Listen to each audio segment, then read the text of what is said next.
Alive. We are live and alive. Hey, everybody. Rex Bear Leak Project. How the heck are you? Beautiful day today out here in southern Colorado. Sounds like it's pretty nice in Oklahoma as well. If you have a boat and a big umbrella, we have Christy and Jared with us from rkeox.com. It is a really cool website of what you might call forbidden archaeology or lost history.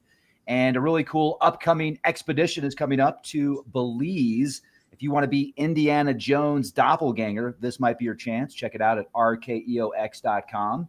Also, we have a fun petroglyph tour coming up in the Four Corners region at the end of June 28th. So if you can make it, send me an email, leakproject@gmail.com. I'll also leave a link in the video description box. Seats are limited, although you won't be sitting, you'll be walking, and you will need to sign a waiver because it's going to be pretty intense. So you better be in pretty good shape for this. Otherwise, you can watch on the podcast. And today we're going to talk about a lost city discovered at the bottom of the ocean. Yeah, literally a 140,000-year-old city discovered submerged, and it's in the Madura Strait. Previously unimaginable insight into the life of Homo erectus and the late Middle Pleistocene. How the hell do you say that? Pleistocene. Thank you very much. That's what I meant. Oh, man. Wah, wah. I can't edit that out. Researchers dredged the seabed and found more than 6,000 fossilized remains, including 2 fragments of skulls that have been identified as Homo erectus, and they estimate these to be approximately 140,000 years old. This is fascinating. We're also going to talk a bit about a submerged city off the coast of Cuba, where they did some radar scanning and found these pyramids. Absolutely incredible. We're going to talk a little bit about the submerged megaliths in Lake Michigan and the most recent discoveries out there in Belize that Jared and Christy have been a part of. It's great to see you guys. I know that since we have been doing podcasts together, there's been a few different articles that have come out talking about these discoveries of ancient civilizations, which could rewrite history as we know it. If anything, it really does. Mm-hmm. And you two are at the forefront of it. It's great to see you too. Oh, and folks, also, we're going to talk about certain things here on YouTube, but the stuff we can't talk about here, we're going to talk about over on Patreon. So when this presentation is finished, jump on over to our Patreon page and listen to the rest of it. I'm really excited about this because it changes the narrative substantially. It's like, as we talked about earlier, a lot of people just want to believe that North America was, is full of deer and animals, but then 30,000 years ago, people decided to show up. And it doesn't really make a lot of sense when we look at the narratives here, but we're finding history, lost history around the world of looks like pretty highly advanced civilizations, maybe not quantum computer types advanced, but definitely advanced enough where we're going to have to rewrite the textbooks quite a bit. So it's great to see you guys. How's it going? Really good. Great. Yeah. Thanks for having us. Yeah, absolutely. So, Jared, you had brought this up to me about this discovery, and I wanted to talk about it more, but I wanted to ask you about this. Like, yeah, what are your thoughts? Well, what you just said surmised it. I think that we're so programmed. That's the first thing, is that we were programmed to think, there's a land bridge, which everyone knows is kind of a joke, that there's this land bridge to America from Russia, and that, hey, when I went to school, to date me, 4 to 6, they said, well, maybe 6 to 8, 9 million people were here in North America, and South and Central, like the whole continent. Apparently, we kind of fell into it, right? And then we're figuring out through LiDAR that contemporary cultures like the Mayans and Aztecs were vastly more populated here and vastly more sophisticated, or at least collectively living in an established cities and communities than we ever thought possible. But now, what do we do with the fact that we have, like, the Galt archaeological site? Again, it comes up, Cremo, the Galt archaeological site, they find a floor of a construction of a building 20 feet down in the 90s. It makes all the news. It's right outside of Austin, Texas, and it's 26,000 years old, give or take. But on the same site, they find mastodons that have been worked on. So getting to this 140,000-year-old thing, you have the same thing. You have a mastodon being worked on, and that could have been 36 or 40,000 years ago at the same site in in Texas. But that's not the only thing. Now we have 140,000-year-old, again, the coastlines would have been different. So these cities and these manufacturing, these thousands of artifacts show that there's not just a few hundred people working real hard to be hungry and work on a couple things. It's clearly a developed city site. It's underwater, but we base our entire history off of the land that's above water. And when we find something off water, we can imagine like the sunken city of Alexandria. We never can picture, oh wait, we have hundreds of thousands of years of human history on coastlines and shores that are deep underwater. Right. Right. And so with when you were talking last time you were on the show, you were describing some technology that you think has prevented certain megalithic structures from earthquakes or from catastrophic failure during earthquakes, I should say. And do you see that being like a worldwide phenomenon at these different sites or just specific locations? And what we're looking at right now, these are some of the remains discovered at that location. Yeah, that's the other thing is like so we have these megalithic ruins that show signs of high, frequency energy technology because they're measuring, hey, if we build this building here, if it's going to be affected by an earthquake, well, we need to know what is the frequency range of that earthquake. Well, you would have to be able to measure. You could just use this seismograph and you could say, okay, well, standing here at this building, when there's an earthquake, we don't have to actually measure anything 1,000 miles in the ground. We can just wait for the area to be hit by an earthquake and say, okay, well, there's a range of earthquakes and we'll build this kind of polygonal wall. And it is what it is. But the technology that would have been used to understand how to build a polygonal wall that is worldwide, that's highly advanced technology, whether you're using sensitive instrumentation, analog instrumentation to determine a wave or frequency, but then to create a mathematical shape so that the building stays where it is. So whenever it ended, you have these primitive cultures. So here, 140,000 years ago, we get excited because we find what looks like skull fragments and thousands of artifacts, 140,000. There's a good example of polygonal. That's a very famous polygonal picture and all the sides that are on this wall. But underwater, we're finding, or at Galt or here where we have the Aztecs and the Mayans rebuilding these polygonal walls and sites, they're doing it primitively. The technologies that were there to build the polygonal constructions were way more advanced. But then we dredge out the ocean, we find 140,000-year-old human remains, and we assumed again, oh yeah, primitive humans. We'll push back the primitive part, but what we're barely getting a handle on is whoever was here building this worldwide advanced culture, had they already had a catastrophic event? Were they already primitive again? Were these artifacts and these things that are being found that are Neolithic or Paleolithic or in the Pleistocene, are they all artifacts from people that just survived a cataclysm? So this city, is it a new city or a survivor city from scratch? Or does it represent an area that would have also had polygonal constructions or stone spheres around it, but we just haven't found them yet? Yeah, and this is the location. So just to put it into perspective, the area that they found this city at the bottom of the ocean is right around here. It's called the Madura Strait, and just fascinating to be able to pull these up from the ocean. And then, what I'm also thinking of, that discovery off of Cuba. Let me see if I could find that. That was, Christy did a really good job with that. Seriously, I'm like, we need to talk to the people who discovered this. She goes, yeah, tell us about that, Christy. It really wasn't that hard. You can find anybody nowadays. It is for the rest of us, Rex. We didn't do it. If you look hard enough, you could find people.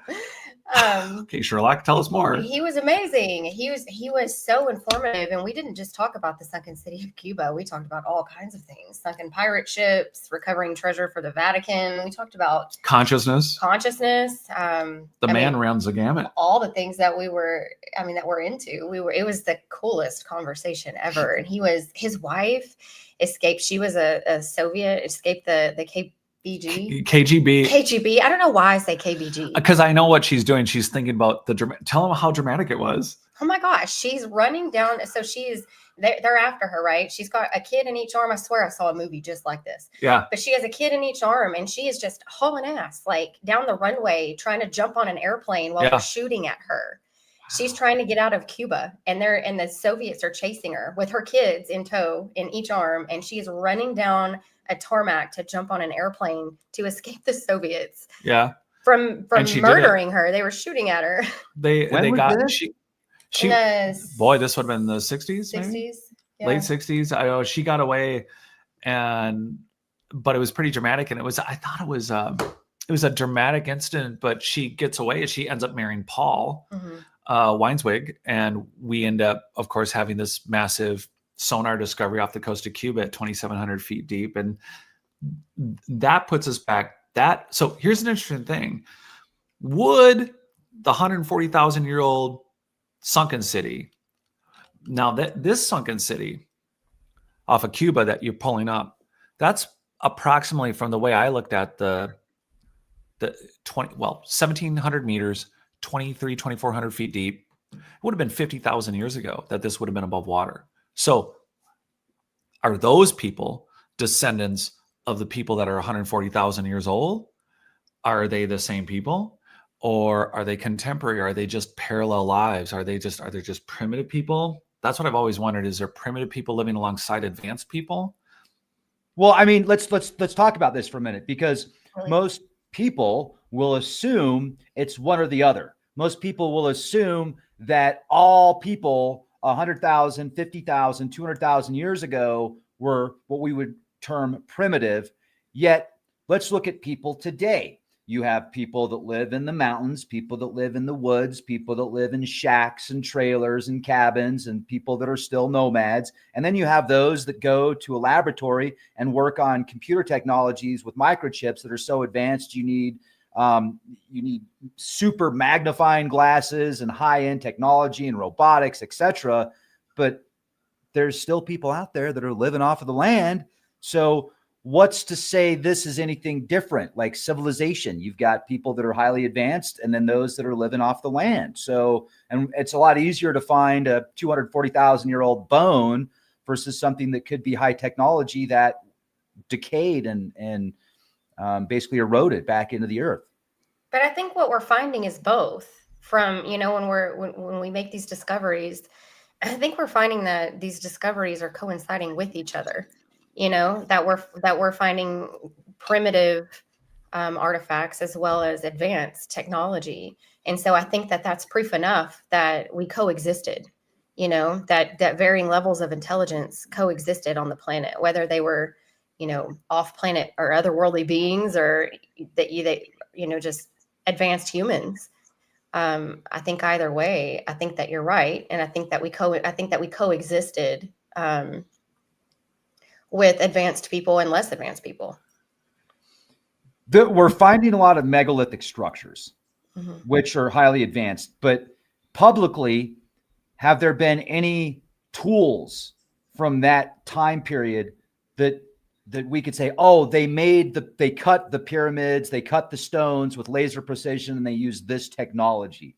It doesn't seem like we're really finding that evidence, but we're finding the remains of the buildings and the structures and the high civilizations and the technologies, but we're not actually finding the technologies themselves that created it. And if we are, there must be some cleanup crew, secret agent man kind of thing, where they find it, they tuck it away. And so that way they don't have to. I wouldn't be surprised if most archaeologists that work in groups that are going out uncovering lost history, I wouldn't be surprised if there was somebody in that group that was a secret agent man or a secret agent woman. Christy, are you a secret agent? Did I just bust your cover? I wouldn't tell you. I'm a secret. Damn it. Rex, Christy, I won't tell you. She hooked up with Jared because he was finding stuff. And then Jared, you're in a Bond film. And you're a cool guy, but you just thought you survived your death. Infiltrate. She's always got a finger over the smite button. It's like, am I done yet?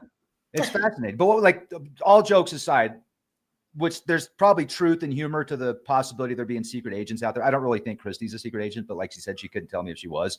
I'll figure it out. But maybe, but I can't tell you if I do, because then I'd be, anyway. The days will be after you too. Yeah. Don't want that. I can speak to some of it, only in that I've gotten some firsthand accounts of exactly that, of archaeological groups finding things in their finds and then having Antiquities, official government antiquity groups showing up and taking those items that don't go with the storyline. Whoa, okay. And then also firsthand accounts of government work that clearly they're finding things that they're not sharing with the public. So this is a straight up, it's straight up real. And I was co-hosting another show, and man, my co-host went at a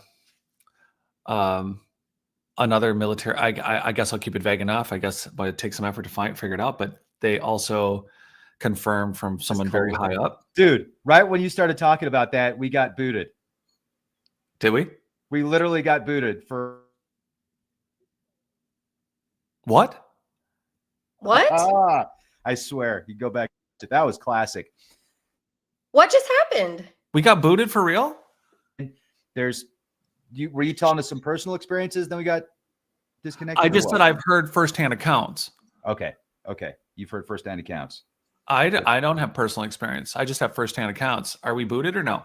We're back, but we were booted for a few seconds. So. All right, no. I've just heard of some things, and I was just going to say that I think your theory is right.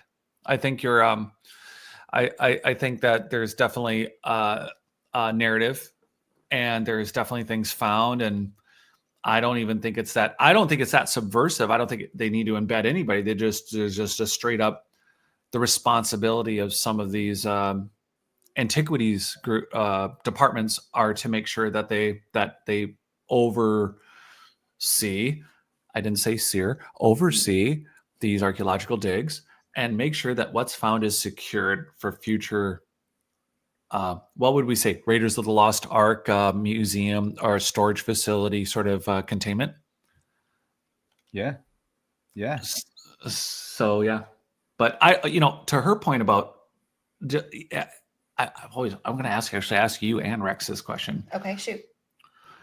It's occurred to me sometimes, and has it occurred to you? Well, I have mused around with the idea, which makes me feel worse about my state of my personal humanity, is that what if, there's aliens here, or there's more advanced humans, but what if we currently are not the mistake or creation of aliens, but what if we're just a mistake of what if we are actually the mistake of a more advanced human population? What's so curious about that, I think, is, that cut in the human DNA, 26,000 years ago, something like that. Yeah. We see the slice in the human DNA. Why? And does that have anything to do with why we can't remember anything? Why we don't know what's happening here and why everything seems so weird? Were we punished or something? Yeah. What happened? Is that part of another reset? Is this another way to, we've had all these great resets, right? We've had the flood, and we've had 5 ice ages now. So we've had multiple ice ages, and we've had floods, and we've had all these. So was that just one more reset? That slice in the DNA, was that just one more reset? Or like you guys keep screwing this up, so we're just gonna neuter you. Yeah. Esoterically, we're just gonna. This is the gene. Oh, that would be interesting. If there's a cut in our gene, is it just a part of sequence that's missing, and we would be able to predict the sequence, or is it something specifically cut at a certain point in the genome structure that we'd be able to reverse engineer it? Oh, what else is interesting too is we were just watching a documentary, Ancient Aliens. And they were talking about how in 1974 we sent a message to space, quick reminder on that. We shot it out to the globular cluster, like M13 or something like that. So we shoot this message out to space, and this message it's got these different lines, and in the top line, I'm sure people have seen this.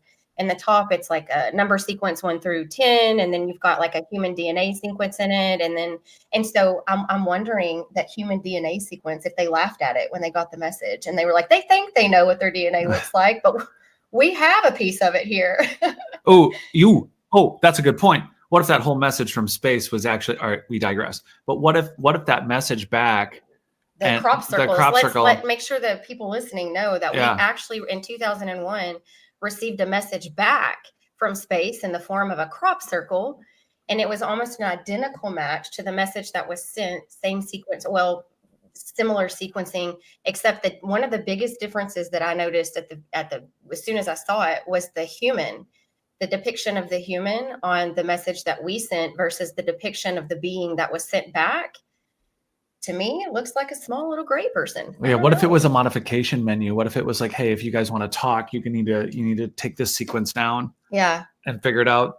Well, see, that's how it was sent, was in code, obviously ones and zeros. See, I think when we find these sunken cities where you have a 140,000-year-old city, or you find 60 million-year-old human bones or artifacts in it's all the different stuff that Cremo keeps pointing out, or that we find paleoanthropologically, could we take some of these old DNA sequencings, whatever we can grab? I know there's a point at which genetic material is not recoverable. For instance, we have dinosaur bones that have some cartilage and have some soft tissue that should not exist after 30 or 50,000 years. I don't remember there's a drop dead number about all DNA recovery, but that's not entirely true. So yeah, what if this message back? So on the left, what Rex just pulled up on the left is a message we sent. On the right is the one we received back. But notice the all-seeing eye, the giant eyeball, octopus in the middle at the bottom. Yeah. That's a little spooky. Right. And then see the DNA sequence on the left coming up from the human's head in the middle of the page. You've got the, this. It's almost the opposite. Look at that. It's right. Reversed it. Mm-hmm. Even the dots there look like they've been just reversed. But see how similar on the right side of the message received back, how similar the DNA sequence on the right side is to the sequence on the right side of the message that we sent. So so let's say that this message is real and not an elaborate hoax or like a super advanced DARPA project where they're attempting to make people think that aliens sent the message back by creating this beautiful intricate crop circle. Mm-hmm. I wouldn't be surprised either way. I wouldn't be surprised if this was ET. I wouldn't be surprised if it was DARPA. Right. but instead of it being ET, maybe what if it's us from the future? Okay, this is what you're going to be like in the future, and we're not coming back to do experiments on you because we're demonic. We're doing these experiments to make sure that you make it to where you're supposed to make it, so that the humanity and the bloodlines will continue the way they're supposed to.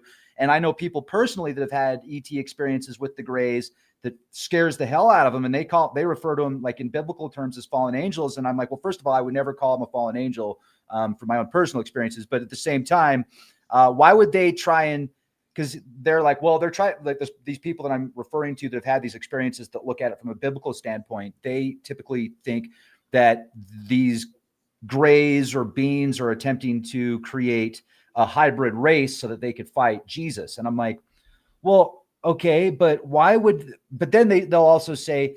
They're also making sure, these Greys are making sure that people don't blow themselves up and that we don't blow the world up. So I'm like, well, wouldn't it be easier for them to just let us blow each other up versus create this hybrid race of maybe they're ETs, maybe they're not, and then they're going to go fight Jesus now that they're hybrids? I'm like, that doesn't make sense to me.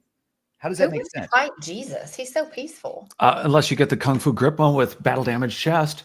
Well, people that have the mindset of like Jesus is their savior. And look, I'm totally cool with that. That like, if that maybe, I mean, I don't know. I used to think that way too, but anyway, so I'm not going to get into that right now, but it just seems to me that if there's beings out there that want to destroy humanity, and humanity could destroy itself, why would they need to create a hybrid race and do all this work to make sure that we don't blow ourselves up so that they can then fight Jesus? Or it makes no sense.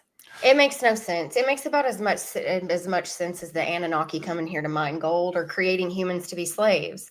That doesn't make any sense to me either. When we can make our own gold. We are making our own gold. CERN just synthesized 260 billion gold nuclei from uranium this year. So for like a fraction of a second, and they had to use an exuberant amount of energy though. So it's not like they were just abracadabra, boom, we've got 24 karat gold, bitches. It was more like, it was more like, well, we managed to put all this energy into this high technology at CERN or whatever, and they were able to. I thought it was lead, maybe it was uranium, but yeah, they turned it into gold for like a micro millisecond, and then it went back to what it was, which is awesome. was super awesome, but that's still a whole lot of power. So let's talk about this for a minute. For people that believe the theory that the Anunnaki came to Earth and they created humanity to do the work for them and mine gold. Well, have you ever seen miners, the work that they have to do? It sucks. It really sucks. They get into these cramped little cages, they go underground, they breathe in all this crap, and then, they're constantly working with these little chisels. So why not make robots? Like, why genetically modify humans to mine gold? That's an interesting question. You think you can just make robots? But that's brilliant.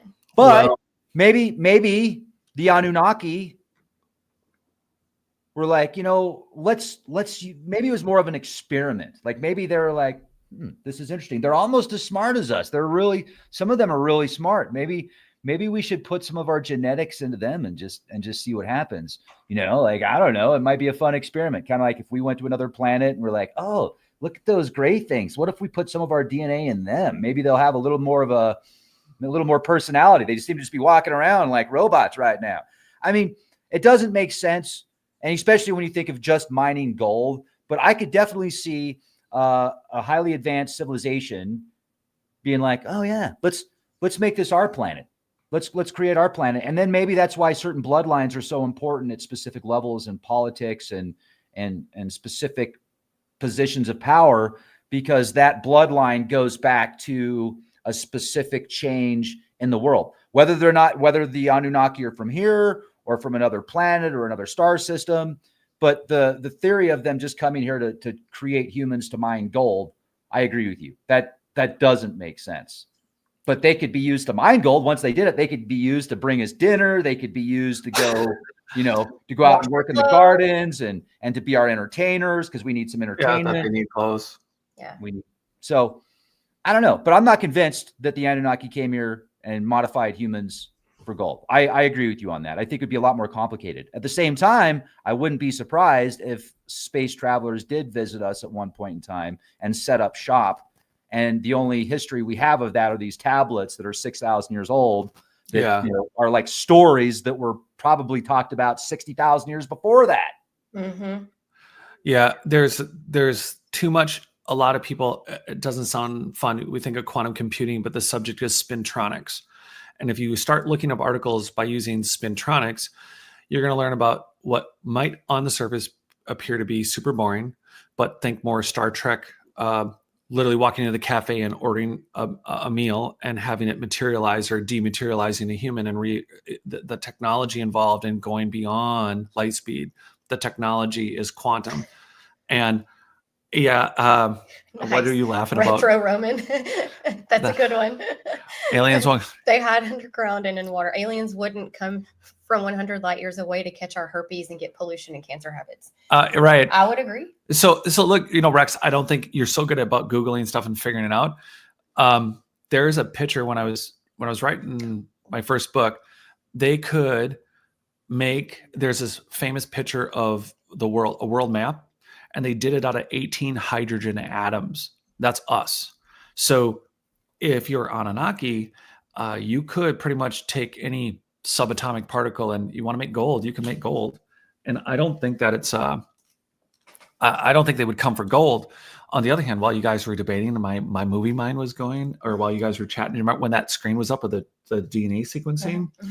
It just occurred to me, we always think about like alien invasions, and we think of Tom Cruise or the remake of they've already been buried here for 140,000 mm-hmm. years and they're waiting to beam in or something. What if collectively, consciously on the ether, what if they sent that picture back? Here's the plot. They send the picture for us to work on modifying our own genome. And once it's similar enough, they don't have to come here. They can just transport through the ether consciously into us, and they can take us over. And now they don't have to travel through space. They can just jump their consciousnesses. Ooh, what if they're just waiting for us to wake up where we're vibrating at a frequency that they can match? Uh-huh. And as we're waking up, they're taking us.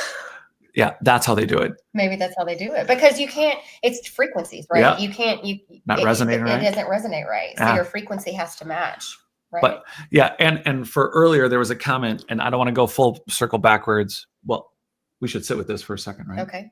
Right? Okay. I don't know. All right. So what I was going to say was that when we had Paul on about the ancient sunken city off of Cuba, the sonar work, one of the first things, and our interview is on archaeox.com, but with Paul, because he hasn't given an interview in forever, they used sonar technology to locate that city. And Paul does spend quite a bit of time talking about he's sure that they're megalithic ruins. To one of the commentators' points, the image that Rex brought up is a visualization of the actual sunken city. The actual imaging is sonar. So it's just like that area under the Giza Plateau that everyone. So this is an artist. This is a manufactured image, which is often mistaken for an identical actual picture. This was created out of sonar scanning. So that's true. It's an interpretation, but Paul, I think, explicitly really detailed out that what he thinks they found was a megalithic city. They don't think that it was an anomaly of underground anything. It was very much megalithic in its construction. So there's that. So Paul was pretty detailed about that. And we were also very upfront about the difference between the sonar imaging and what was found underwater. That so where is the sonar imaging? Oh, it's out there, Rex. You can find it. We have it. Don't have it up and ready, but it's you can find it. It's out there. Mm-hmm. He said he explicitly said that most of the images that you find when you Google this are false. They're all fakes. So it's just people recreating what they think they see or what they think it should look like under there. But that most of the images that are pulled up, just when you Google the sunken city, in Cuba, that they're all fake. But they're close.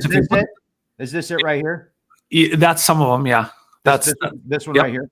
Yeah. And some of the details, it's like, they're pretty darn close. They're really pretty close. Some of the sonar. Okay. And part of it. Okay. So what we're doing too, by the way, everyone, just to keep in mind, Paul and the team that was doing the work, they understand the depths of what you're looking at as a flat image. What they're looking at is the results of how the sonar is hitting. So they're creating the imaging off of so we're just looking at a flat image on the left. It looks kind of white and black, but in reality, there's measurements to the height where each of those sonar points hit. So they're creating what would ultimately be the reason Paul's saying it's a megalithic city and not just different colored things on the bottom of the ocean, is because they do represent height variations that are not natural. What do you think about the recent imaging that was released about what's under the pyramids? There's a lot of information and disinformation, and some people think that they're like actual, spiral, I don't know what you would call it, pyramid, new discovery under the pyramid. You definitely got this one. I'll take it. Yeah, I'm tapping a drink coffee. Christy has this one all day long. She comes out a little. She goes, yeah. Well, LiDAR is not the same as ground penetrating radar, but the frequency energy. You got. Well, I think that it's widely known that most of Egypt is underground.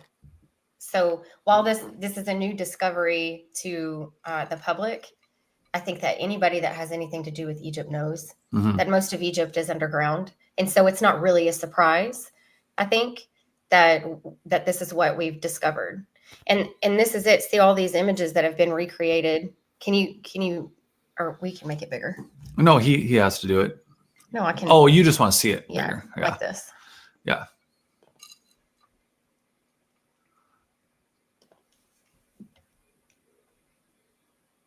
Experts debunk it as fake news because they learned at an indoctrination college that they paid a lot of money for.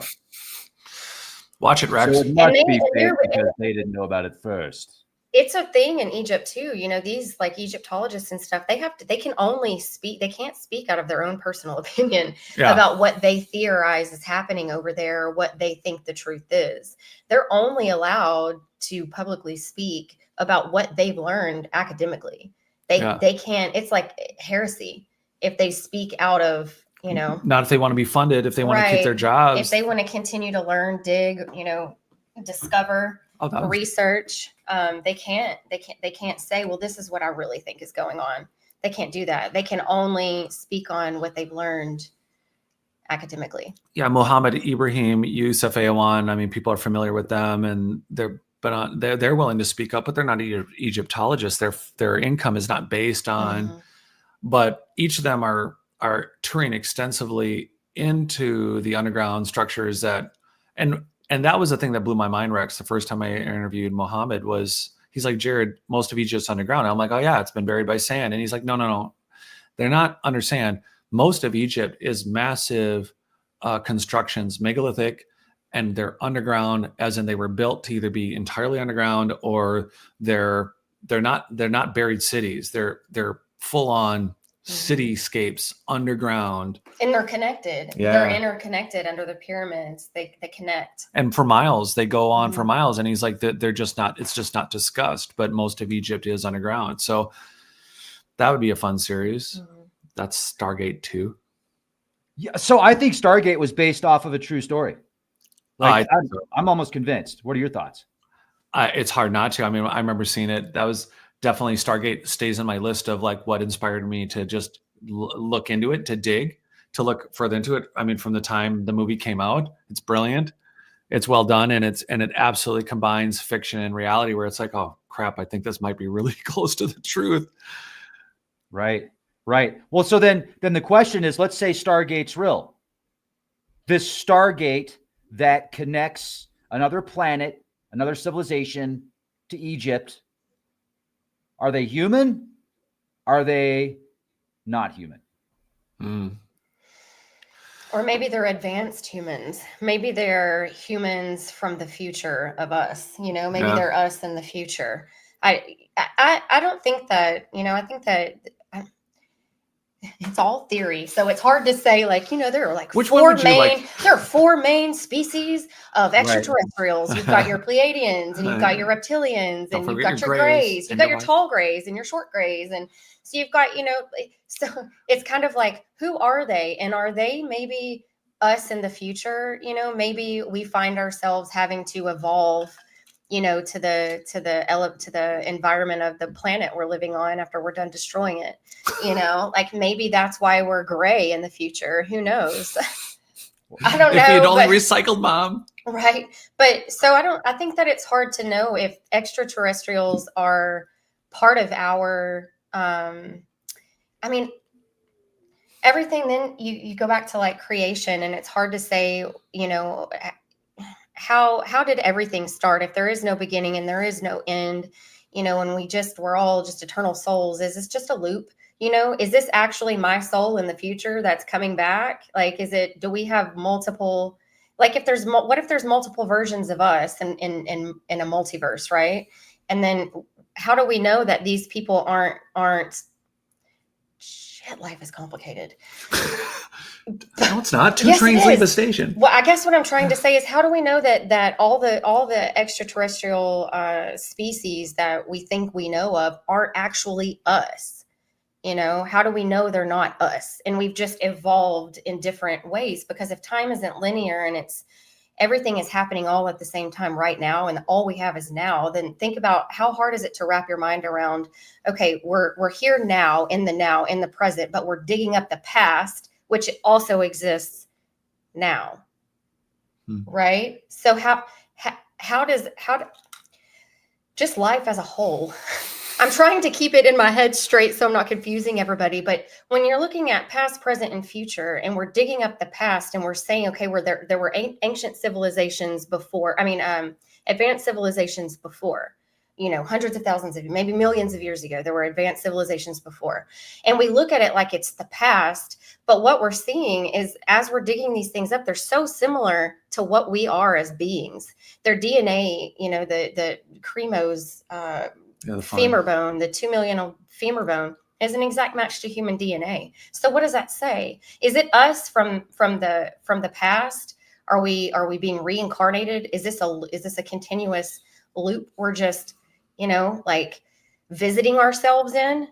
I don't know. I don't know if they're extraterrestrial or we are the extraterrestrials. And is there any way to actually know? I definitely say yes, we are extraterrestrial on this planet. Like, we're the only species that needs to be clothed. We need shoes. You know what I mean? We need houses. We don't live in nature usually. You watch people on Alone, and they're lucky to make it 6 months. They're lucky if they can make, or 3 months. They're lucky to make it 3 months out living in nature and such. So I wouldn't be surprised if we were put here or if we were modified or something. And I'm going to say all of the above. Why not all of the above? Why can't there be ETs? Why can't there be us from the future in a multi-dimensional reality? Right. It would be silly to think just one or the other, because it appears there's more data to suggest all. But to go back 2 million years ago and think about a civilization just like it is today on Earth, we are force-fed to believe that that's not possible. Yet there are these parts, out of place artifacts that present themselves that are very compelling. However, with that in mind, I have seen parts from mines where they were like these artifacts, like a hammer, as an example. This one hammer was discovered in a bunch of rock. So people believe that that hammer is supposed to be several million years old. Yet you can find that exact same hammer from the 1800s. So it's like, did they have the exact same hammer 2 million years ago? Or was it something that happened that caused the rock to form around this hammer that makes us think it's 2 million years old, but really it's from the 1800s? And once again, I'm going to say all of the above. Why not both? Why can't there be parts? And because clearly there's parts with megalithic structures. The Great Pyramids, in a sense, are kind of parts. And how about the granite boxes that have 30-ton lids underground in Egypt, placed in hallways that are barely large enough to fit them in, let alone move them to, that are 20,000 plus years. These things could be hundreds of thousands of years old. Yeah. What were they used for? Were they used for batteries? Were they used to transport beings from another planet? I mean, I don't know, but the hieroglyphics weren't even etched onto those until thousands of years later. Yeah. So there were no markings on them, and now there is. So what happened? Why were they put there? Who put them there? How did they put them there? Aliens, advanced humans? I don't know. But clearly those are parts. But where are the parts that made those? Exactly. So the one, you could argue that the parts are the tools that made them were definitely perishable, metal items or material items that would fall to dust after a few thousand years, or 20,000, 30,000 years. Those boxes you're talking about, Rex, so those are some things that we want to go see when we go to Egypt. Muhammad Ibrahim was talking about one of them being as large as 120 tons. They're 30, 60 tons, but there's one that's 120 tons, and there's room after room of them that aren't in an area where a lot of people see. They hermetically seal, and those lids come from the box themselves. So how the hell did they cut, if it was cut, how did they cut a lid out of the single piece of stone the way they cut them? And then they seal the way they do, and they have this epoxy finish that no one's ever, looked at. So the material science behind making the finish, making the machines and the tools that cut them, all of that doesn't exist. But what kind of blows my mind is some of them are still in the hallway, like they were being moved when they got there. Like there's one that's in situ, that's exactly where it was supposed to be, right? We don't know what the interior of those walls look like, or what the inside of that box, like what the frequency, like what harmonic is in it. Does that matter? Was it really meant to hold on to something for hundreds of thousands or millions of years? Yeah, that one hand photo right there, you're starting to see it. Christopher Dunn is standing in that exact box, and you can see his reflection in the ceiling. It's so shiny. And on one hand, they'll say it's a polish, but if you look around the lip, I've seen the images of the lip, you can tell that it's a liquid pour-on polishing. And yeah, that, you see how that perfect right angle, it's perfect. Yeah. I mean, the precision, you know, I just, like you said at the beginning of the show, Rex, at what point do we start correcting our history books? At what point do we start compiling all of this data, all of this evidence that's showcasing that we are currently teaching incorrect histories? So at what point do we, it's just like in science. As you make new discoveries, things change, right? And you just pivot and you move with your new discoveries. But in history, it doesn't seem to be working that way. Right. It just seems like we're just stuck. It's like we can discover all these new things in all these other subject areas, but when it comes to history, it's just like we won't budge. We just keep shoving, untruths down our throats. And we know, it's so many people are just like, wait a minute, this isn't. And not only that, a lot of people can feel when truth resonates and when it doesn't. And so a lot of times when you're being taught something that is not true, I spent a lot of times listening to sermons that I just knew were not it, like this is not right. This does not resonate. And so I think that there are a lot of, in history, it's just like these discoveries, we're finding these things, but nobody's rewriting the history books. Nobody's changing it to reflect the accurate history that we're seeing now. The narrative is different now than it was then. We know more, we understand more, but we're not changing anything. We're still teaching the same histories that I learned, growing up, and you learned growing up. We're not updating anything to reflect truth. I think you're right. That I think for all of us, not speaking for you, Rex, but I think that internal gut, whether it's genetic memory or past our own past lives or a collective download, or if we're still connected consciously to collective consciousness, there's a gut instinct in all of us that knows. It's not just a matter of we don't know our history. We know it's not right, but we know there's something deeply like we need to remember. Not just remember where we were from, but we need to remember. Well, and I think that there's a conscious element in this too. There's a consciousness element in this too. There's a connection between, how we think, feel, and the things that resonate. We're energetic beings. This isn't really physical. I mean, obviously it is as we're in it, but what we are energetic beings, and we can send and receive signals and downloads when we're correctly connected to ourselves and in alignment with the planet, with the cosmos, and with ourselves. And so I think that, to your point, I think the more connected that we become and the more awake and conscious we become, the more apparent it is that the things that we've been taught and the narratives that we've been forced to believe aren't true. The more awake we become, the more in touch with ourselves we become, the more we can feel our gut and our intuition saying, no, this isn't right. And then it leads to more inquiry and research and understanding of what this actually is. And you can't do that. You can't wake up without looking at the past. I mean, you can, but you can't fully understand what's happening around you consciously or how your consciousness, operates within this physical universe if we don't understand the physical universe we live in. So there has to be seeking, there has to be research. We have to go dig in the dirt and look under these structures, and we have to we have to take samples and send it off to labs and understand the dating and how old things are and what it's made of, and we have to try to put the pieces together, not just to prove that that there were early humans. That's not the point. It's to connect where we are now to the past where we've been and try to direct the future in a more positive way. I think there's a bit of a bad battery aspect to it. I think just continuing with what you're saying, I think if some of us, not all of us, if some of us can dig some of this stuff up and we can remember some of the details, I don't think it's a matter of remembering just the details. I think we all know that, but to reboot that consciousness, I almost consider that consciousness, the ether's there, the collective consciousness it's all there. It's all in our DNA. It's all seems to be in the ether. But to reactivate it consciously, I think it's a lot like a dead battery. I don't think we need everyone to wake up, but we need to figure out, there's a sweet spot, I think, of learning enough about the past. And then a few of us just need to be conscious enough, and that consciousness engine will kick over for the rest of us, for all of us. I don't think we all need to do it. I'm not trying to be optimistic. We can wake up and then we can infect everybody else. That's another way to look at it. We're thinking about history as herpes.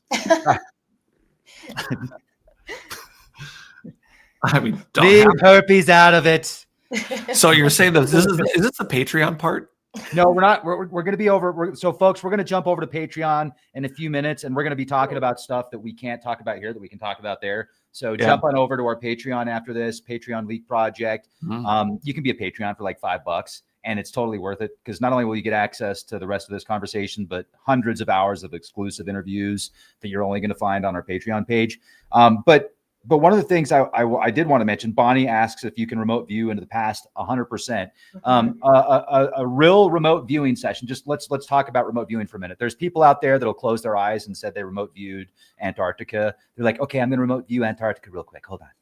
Okay, I'm seeing giants and flying saucers, and the giants are eating brunch with the reptiles under the ice because they're so advanced, they decide to hide from us under the ice in Antarctica. The most uninhabitable place in the world is where they go hide from us because they're super advanced aliens. They can do whatever they want. So they hang out under the ice in Antarctica eating brunch.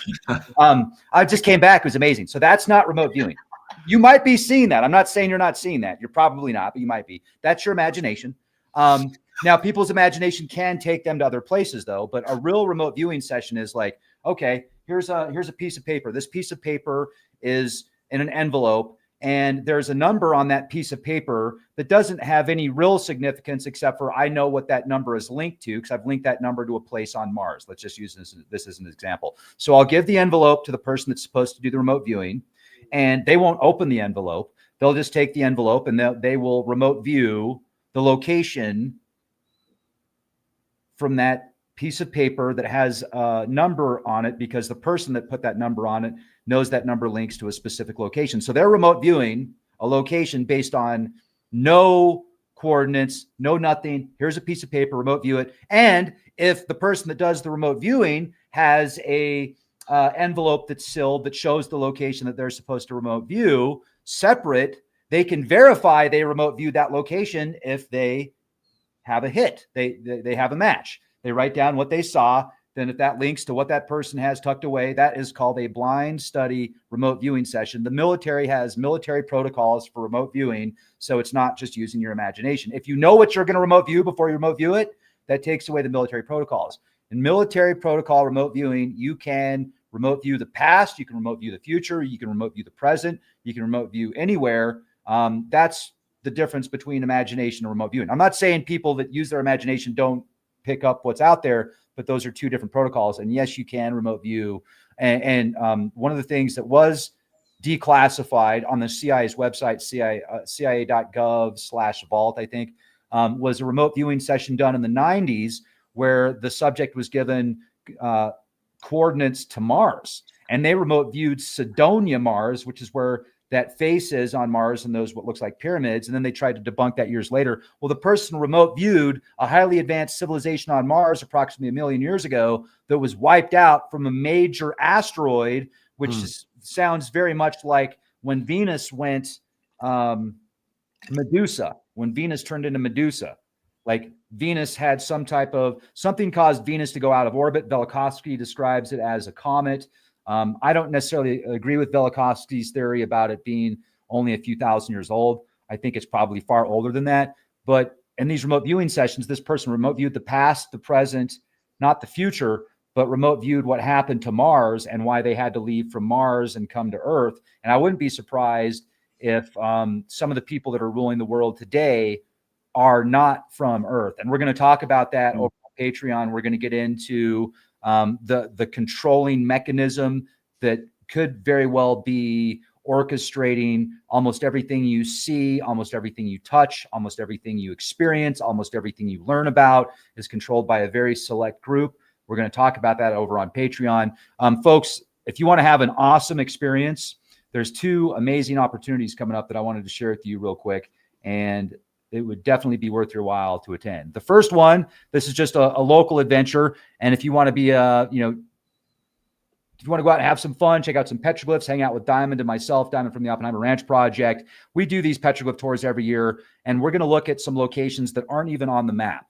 So these petroglyphs aren't on the map. We're going to show you petroglyphs that aren't on the map. We're also going to show you ancient ruins that aren't on the map. There's this one place out there called we called it the Skull Castle because it looks literally like a giant skull, and it has ruins on the top of it and below it. It's like a 2-story Skeletor castle. It's so freaking cool.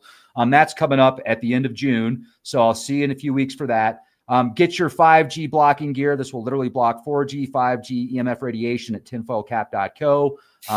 join us over on Patreon after this presentation, become a Patreon member. And for a incredible expedition, this is did you say 10 days? 10 days. 9 nights. 9 nights. Yes, I was going to say yes, 10 days, 9 nights. We'll be a police. That's really I didn't know if good. you were going to. So I'm like freezing up. gonna- Is it 9 or is it 11? yeah, it's 10 days, 9 nights. We're going to do lots of fun things. We're going to visit Lumantoon. We're going to go to Nimli Putin. Lumantoon is where the Mitchell Crystal Hedges School was found.